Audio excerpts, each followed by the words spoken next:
Hello दोस्तों, स्वागत है आप सभी का आपके अपने चैनल से शर्मा जी पर। जैसा कि आप सभी लोग जानते हो कि मैं आप लोगों के लिए एजुकेशन से रिलेटेड वीडियो लेकर आता हूं। आज मैं आप लोगों को बताने वाला हूं फेवरेट टेबल की मैं सीरीज चला रहा हूं। आवाज सारणी की मैं एक सीरीज चला रहा हूं, तो उसके आगे यह तीसरा वीडियो है आवाज सारणी का। तीसरा या चौथा होगा, क्योंकि एक मैंने बनाना सिखा दिया था, उसको भरना भी सिखा दिया, उसकी स्टार्टिंग कैसे उसको भी सिखा दिया। आज मैं आप लोगों को सिखाने वाला हूँ कि उसमें जो भी एलिमेंट पाए जाते हैं वो कितनी मात्रा में पृथ्वी पर किस प्रकार से उपलब्ध हैं, कौन सबसे भारी तत्व है, कौन सबसे भारी धातु है, ये सब आज मैं आप लोगों को बताने वाला हूँ। थोड़ा क्लास पीछे वाला रिवाइज करा देता हूँ। पहले मैंने क्या पढ़ा था, तो पढ़ा था मैंने त्रिक सिद्धांत पढ़ा था, और न्यूलैंड का अष्टक सिद्धांत पढ़ा था, आवर्त सारणी के बारे में पढ़ा था, और मॉडर्न आवर्त सारणी के बारे में पढ़ा था। ठीक है, अगर इस चीज़ को पढ़ना चाहते हो तो आप इसको लिंक वीडियो की आपको डिस्क्रिप्शन में मिल जाएगी, वहाँ से जाकर के आप देख सकते हैं। ठीक है, आज मैं आप लोगों को आगे का रिवाइज कराने वाला हूँ। आगे का आप पढ़ सकते हैं, इस प्रकार से ये टेबल पर लिखा हुआ है। मैं आपको लिखकर पढ़ा रहा हूँ क्योंकि गर्मी भी बहुत होती है और मैं आराम से आप सबको पढ़ा सकूँ, और वीडियो थोड़ा छोटा बने, इसलिए मैं आप लोगों को लिख कर पढ़ाता हूँ। चलिए, अब मैं आप लोगों को बताने वाला हूँ कि जो एलिमेंट हैं, मतलब पीरियोडिक टेबल में एलिमेंट या प्रकृति में कितने प्रकार के एलिमेंट पाए जाते हैं। तो कितने प्रकार के एलिमेंट पाए जाते हैं, मतलब कितने पाए जाते हैं, वो 118 तत्व पाए जाते हैं। कितने तत्व पाए जाते हैं?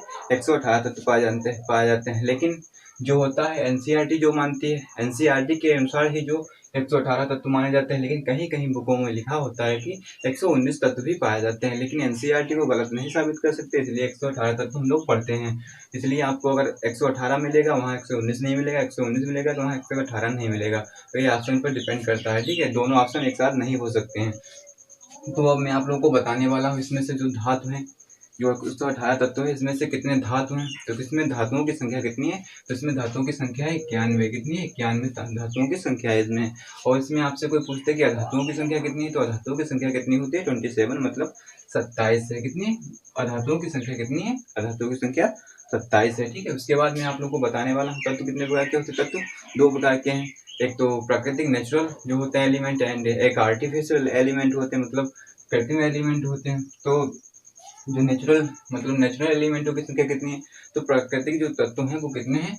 वो 98 है। प्राकृतिक तत्वों की संख्या कितनी है? 98 है। अब जबकि आपसे कोई पूछते हैं कि आर्टिफिशियल एलिमेंट कितने हैं, तो आर्टिफिशियल मतलब कृत्रिम एलिमेंटों की संख्या कितनी है, तो वो 20 है, मतलब 20 है। कितनी है? 20 है। अब आप लोगों को ये एलिमेंट के बारे में तो पता चल गया है। ठीक है, अब मैं आप लोगों को बताने वाला हूँ कौन सा तत्व जो होता है, तत्व और धातु सबसे ज्यादा पृथ्वी पर पाई जाती है। तो सबसे ज्यादा तत्व कौन सा पाया जाता है? तो पृथ्वी पर सबसे अधिक मात्रा में पाया जाने वाला तत्व जो होता है वो ऑक्सीजन है। क्या है? ऑक्सीजन, O2 है। क्या है? ऑक्सीजन है। और आपसे कोई पूछता है कि धातु कौन सी पाई जाती है पृथ्वी पर सर्वाधिक मात्रा में, धातु कौन सी पाई जाती है, तो धातु जो पाई जाती है वो एल्यूमिनियम पाई जाती है। कौन सी पाई जाती है? एल्यूमिनियम पाई जाती है। ठीक है, अब मैं आप लोगों को इसके आगे की थोड़ी हिस्ट्री बताने वाला, देख लीजिए आप। यहाँ पर मैंने आप लोगों को लिख रखा है, ग्रुप होते हैं पीरियोडिक टेबल में। कितने होते हैं? ग्रुपों की संख्या जो होती है पीरियोडिक टेबल में वो 18 होती है। जबकि आप आपसे कोई पीरियड की संख्या पूछते हैं, मतलब आवर्तों की संख्या कोई पूछे, तो आवर्तों की संख्या जो होती है वो 7 होती है। ठीक है, अब मैं आप लोगों को आगे बताने वाला हूँ कि इसमें जो भी तत्व होते हैं, मतलब इस प्रकार से मैं आप लोगों को बनाकर लिखा दिया कि किस ग्रुप में कौन कौन कैसे कैसे एलिमेंट पाए जाते हैं। तो प्रथम जो होता है एस ब्लॉक का फर्स्ट ग्रुप जो होता है, इस प्रकार से ये ग्रुप लिखा हुआ आपके सामने। तो ये तत्व होते हैं, इसमें जो तत्व पाए जाते हैं, जो इसकी ट्रिक क्या है, हेलिना की रबड़ी से फ्रूट निकला, या हालिना करे रब से फरियाद। ठीक है, ये दो ट्रिक बन जाती हैं। और इसमें जो तत्व पाए जाते हैं वो किस प्रकृति के होते हैं, वो क्षारीय समूह के होते हैं। क्या होते हैं? क्षारीय समूह के तत्व इसमें पाए जाते हैं। और आपसे कोई पूछ ले कि क्षारीय मृदा समूह किस किस ग्रुप में पाए जाते हैं एलिमेंट, तो क्षारीय मृदा के समूह के जो ग्रुप होते हैं वो ग्रुप नंबर 2 में पाए जाते हैं। क्षारीय मृदा समूह के जो एलिमेंट होते हैं वो ग्रुप नंबर 2 में पाए जाते हैं। जबकि आपसे कोई पूछे कि सिक्का धातु किस में पाए जाते हैं, तो सिक्का एलिमेंट को संख्या जो होती है, सिक्का एलिमेंट पाए जाते हैं ग्रुप नंबर 11 में पाए जाते हैं। किसमें? ग्रुप नंबर 11 में सिक्का तत्व पाए जाते हैं। सभी सिक्का धातुएं या तत्व लिख रखे हुए होते हैं वो ग्रुप नंबर 11 में रखे हुए होते हैं। अब मैं आप लोगों को बताने वाला हूँ कि जो 17 ग्रुप है, मतलब 17 जो ग्रुप है, 17 ग्रुप में जो होता है वो सब हैलोजन ग्रुप भी बोलते हैं। यहाँ से क्वेश्चन बहुत ही ज़्यादा बनते हैं कि सबसे पूछा था सबसे क्रियाशील धातु कौन सी होती है, तो वो फ्लोरीन होती है। ठीक है, आपसे कोई पूछ लेता है कि फूलों का रंग कौन सी गैस उड़ा देती है, तो फूलों का रंग उड़ाने वाली गैस जो होती है वो क्लोरीन होती है। गैसों से रिलेटिव क्वेश्चन आपको अगर चाहिए, जैसे कि कार्बन डाइऑक्साइड और कार्बन मोनोऑक्साइड, इनके सबके बारे में डिटेल से जानने के लिए आप कमेंट करके बताएं। मैं आप लोगों को एक अलग से वीडियो गैस का बनाकर दे दूंगा, उसमें बहुत ही अच्छी अच्छी गैसें मैं आप लोगों को बताऊंगा, जैसे कि वेल्डिंग करने में कौन सी गैस प्रयोग की जाती है, कच्चे फलों को पकाने में कौन सी गैस प्रयोग की जाती है, इन सभी के बारे में हम एक एक वीडियो लेक्चर में कंप्लीट कर लेंगे, क्योंकि गैसों से रिलेटेड क्वेश्चन बहुत ही ज़्यादा पूछे जाते हैं और बहुत से अच्छे-अच्छे क्वेश्चन भी हैं। आप कमेंट करेंगे तो हम आप लोगों को वीडियो ज़रूर प्रोवाइड करा देंगे। अब मैं आप लोगों को बताने वाला हूँ, ग्रुप नंबर 17 में जो पाया जाता है वो हैलोजन तत्व पाए जाते हैं। कितने कौन से हैलोजन तत्व। अब मैं आप लोगों को ग्रुप नंबर 18 में कौन से तत्व पाए जाते हैं, तो ग्रुप नंबर 18 को क्या बोलते हैं, शून्य समूह भी बोलते हैं, या जीरो ग्रुप भी बोलते हैं, या अक्रिय गैसों का समूह भी, या अक्रिय गैसों का ग्रुप भी बोलते हैं। ठीक है, यहाँ पर इसका क्या होता है, इसमें अक्रिय गैसें सभी पाई जाती हैं। क्या अक्रिय गैसें पाई जाती हैं। अब मैं आप लोगों को बताने वाला हूँ कि जो प्रकृति में पाया जाने वाला सबसे भारी तत्व कौन सा है। तो सबसे भारी जो तत्व होता है वो होता है अनअनोक्टियम होता है। कौन सा होता है, वो अनअनोक्टियम होता है।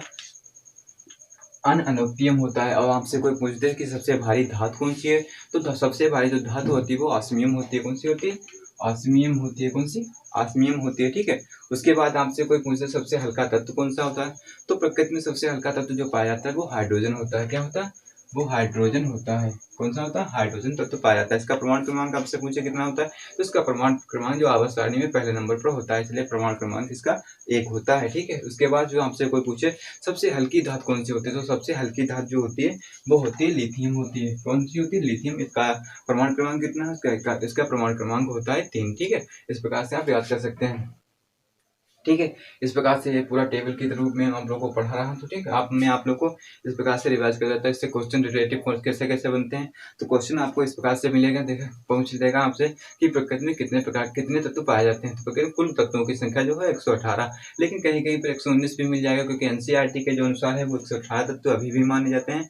ठीक है, और इसमें जो आपसे कोई पूछ दे इसमें कितने से कितने धातु हैं, तो इसमें धातुओं की संख्या जो होती है वो होती है 91। और धातुओं की संख्या आपसे कोई पूछे तो धातुओं की संख्या जो होगी वो होगी 27 होगी। कितनी होगी, 27 होगी। और आपसे पूछे कितने प्रकार के तत्व होते हैं, मतलब किस किस प्रकृति के तत्व होते हैं, तो प्रकृति दो प्रकार के होते हैं। एक तो प्राकृतिक तत्व होते हैं, एक नेचुरल तत्व होते हैं, मतलब कृत्रिम तत्व होते हैं। तो प्राकृतिक तत्वों की संख्या ज्यादा होती है, प्राकृतिक तत्वों की संख्या है 98, जबकि कृत्रिम तत्वों की संख्या है जो लोगों मानव द्वारा निर्मित किए गए तत्व हैं वो हैं 20। कितने, 20। आपसे एक क्वेश्चन पूछ सकते हैं। और आपसे कोई पूछे कि जो पृथ्वी पर है, पृथ्वी पर सबसे अधिक मात्रा में उपलब्ध तत्व कौन सा है, तो अधिक मात्रा में उपलब्ध तत्व जो है वो ऑक्सीजन है। कौन है, ऑक्सीजन है। ठीक है, और आपसे कोई पूछे प्रकृति में मतलब पृथ्वी पर उपलब्ध सबसे अधिक धातु आपसे कोई पूछे तो धातु क्या होगी, धातु जो होगी वो एल्यूमिनियम होगी। क्या होगी, एल्यूमिनियम होगी। अब मैं आप लोगों को ग्रुप बता रहा था। तो ग्रुप क्या होता है, फर्स्ट ग्रुप में होता है एस ब्लॉक के फर्स्ट ग्रुप में कौन सी धातुएं रखी होती हैं, तो वो क्षारीय धातुएं रखी होती है। कौन सी, क्षारीय धातुएं रखी होती हैं। और उसके बाद जो ग्रुप नंबर 2 होता है, मतलब समूह 2 होता है, उसमें कौन से होते हैं, उसमें जो होती है वो क्षारीय मृदा धातुएं होती हैं। कौन सी होती है, क्षारीय मृदा धातुएं होती है। अब ग्रुप नंबर 11 में कौन सा होता है, मतलब ग्रुप नंबर जो 11 होता है उसमें किस प्रकार के धातु या तत्व रखे जाते हैं, तो उसमें जितनी भी सिक्का प्रकार की धातुएं होती है, कापर हो गया, ठीक है, ऑर्गन मतलब कापर हो गया, आयरन मतलब सोना हो गया, इस प्रकार की जो धातुएं होती है वो सब ग्रुप नंबर 11 में रखी जाती हैं। और हेलोजन वर्ग कौन सा होता है, तो हेलोजन वर्ग आपसे पूछे तो ग्रुप नंबर 17 को जो होता है उसे हेलोजन वर्ग कहते हैं। इसमें जो सबसे अक्रिय गैस मतलब सबसे क्रियाशील गैस जो होती है वो क्लोरीन होती है। जो फूलों का रंग उड़ाने वाली गैस कौन सी होती है, वो क्लोरीन होती है। कौन सी होती है, क्लोरीन होती है। ठीक है, मैं आप लोगों को इस प्रकार से बता रहा था। अब मैं आप लोगों को बताना है ग्रुप नंबर जो 18 है, ग्रुप नंबर 18 वो किस प्रकार से है, वो होता है वो अक्रिय गैसों का समूह होता है। कि जितनी भी अक्रिय गैसें पाई जाती हैं वो ग्रुप नंबर 18 में रखी गई हैं, सारी की सारी गैसें। इसे शून्य ग्रुप भी कहते हैं। क्या कहते हैं, इसे शून्य ग्रुप भी कहते हैं। उसके बाद क्या था, मैंने आप लोगों को बताया कि सबसे भारी तत्व कौन सा पाया जाता है, तो प्रकृति सबसे भारी तत्व कौन सा है, वो अनअनोक्टियम होता है। कौन सा होता है, अनअनोक्टियम होता है। और सबसे भारी धातु आपसे कोई पूछे तो धातु जो होती है सबसे भारी वो ऑस्मियम होती है। कौन सी होती है, ऑस्मियम होती है, जिसका एस से प्रतीक वो करते हैं। ठीक, उसके बाद ऑस्मियम ओएस से करते हैं। अब आपसे पूछे सबसे हल्का तत्व कौन सा होता है, तो सबसे हल्का तत्व जो होता है वो हाइड्रोजन होता है। कौन सा होता है, हाइड्रोजन होता है। और आपसे कोई पूछे सबसे हल्की धातु कौन सी होती है, तो सबसे हल्की धातु जो होती है यहाँ पर जो होती है वो लिथियम होती है। कौन सी होती है, लिथियम होती है। इससे बहुत सारे क्वेश्चन बन चुके हैं, आप लोग देख सकते हैं। मैं आप लोग को थोड़ा थोड़ा बता भी दिया हूँ। खाली एक जो भी तत्व लिखा है यहाँ पर, जो भी क्वेश्चन है हर एक अपने आप में क्वेश्चन ही है। आप बहुत वेरी इंपॉर्टेंट क्वेश्चन मैं आप लोगों को करा चुका हूँ। ये यहाँ तक नहीं, रेलवे में भी क्वेश्चन बहुत सारे ऐसे पीरियड टेबल से पूछे जाते हैं।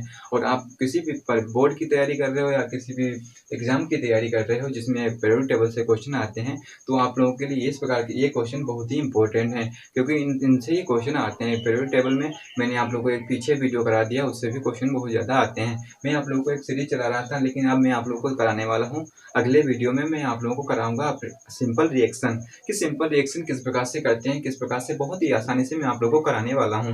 तो आप लोग अगला वीडियो देखने के लिए हमारे जो चैनल है उसको सब्सक्राइब कर लीजिए और उसके पास वाली बेल आइकन को भी प्रेस कर दिया, जिससे कि आप लोगों को टाइम टू टाइम जब भी मैं वीडियो अपलोड करूँ, टाइम टू टाइम आपके पास नोटिफिकेशन पहुँच जाए, जिससे आप हमारा वीडियो देख सकें। और हमारा न्यू जो यूट्यूब चैनल है इसको ज़्यादा से ज़्यादा शेयर करें, वीडियो ज़्यादा से ज़्यादा शेयर करें, जिससे हमारे पास थोड़े बहुत जब सब्सक्राइबर गेन हो, उसके बाद मैं आप लोगों को बहुत ही अच्छा कंटेंट प्रोवाइड कराने वाला हूँ। मैं आप लोगों को आज केमिस्ट्री कराने वाला हूँ। केमिस्ट्री में तो अभी बेसिक करा रहा हूँ, उसके बाद थोड़ी हाई लेवल ले जाऊँगा, फिर उसके बाद जो भी बायो हो, जो भी क्वेश्चन मैं आप लोगों को इस चैनल पर आप लोगों को बहुत अच्छे क्वेश्चन मिलने वाले हैं। बहुत ही अच्छी तरीके से पढ़ाऊँगा मैं आप लोगों को। अगर वीडियो अच्छा लगा हो तो लाइक, शेयर एंड सब्सक्राइब जरूर करें और ज़्यादा से ज़्यादा वीडियो को ज़्यादा से ज़्यादा शेयर करें। यहाँ तक वीडियो देखने के लिए थैंक्स।